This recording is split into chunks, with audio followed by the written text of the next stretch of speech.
साईं सदाई करी मथे सिंध सुकार दोस्त मिठा दिलदार आलम सब आबाद करी। हक मौजूद साथियों, उम्मीद आहे सभु ॿाहिरि ख़ुशि हूंदव। जीअं त अॼु जो ही व्लॉग आहे असांजो साध बेलो ज़िला सखर जो क़दीमी मंदरु आहे जेको असां अॼु विज़िट कंदासीं। 3-4 दफ़ा पहिरियां बि आयासीं, सो असांखे एंट्री अलाउ न हुयो बरसातुनि खां पोइ, छो जो माहौल बि हिते सही न हुयो सफ़ाई जे हिसाब सां। तो अॼु कोशिशि कयूं था, उमेद आहे तव्हां ॿाहिरनि खे विज़िट कराईंदासीं।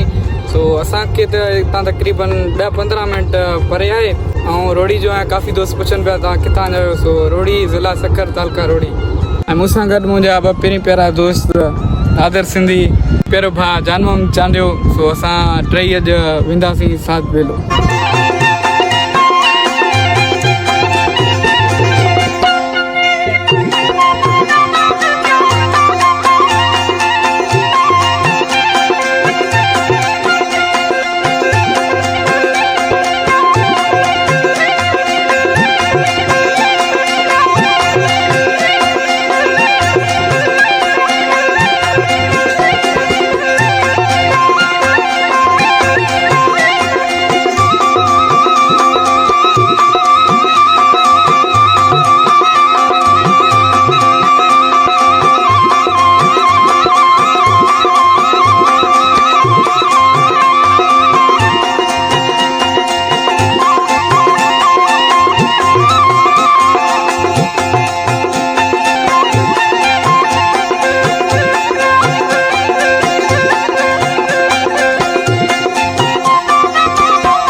जी तो दोस्तों हिते अची पहुतासीं साध बेलो मंदर में। साध बेलो मंदर पिणु तव्हां ॾिसी सघो था। अॼु बि असां सां उहो ई सीन थियो जेको हमेशह थींदो रहंदो आहे बारिशुनि खां पोइ। त हिते एडमिनिस्ट्रेशन वारो वेठो आहे, सो हुन सां बि ॻाल्हायूं था इंशाल्लाह। ॿिए चकर में कोशिशि कंदासीं, वरी बि ॻाल्हाए ॾिसूं था छा थो चए।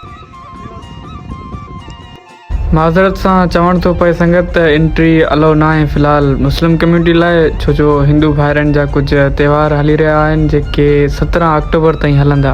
17 अक्टूबर खां पोइ वरी ईंदासीं ऐं व्लॉग इतां ई कंटिन्यू कंदासीं। ऐं मंदर खां पोइ असां घंटा घर में कुझु रौलाकियूं कयूं आहिनि, उहे क्लिप्स ॾिसी इंजॉय कयो।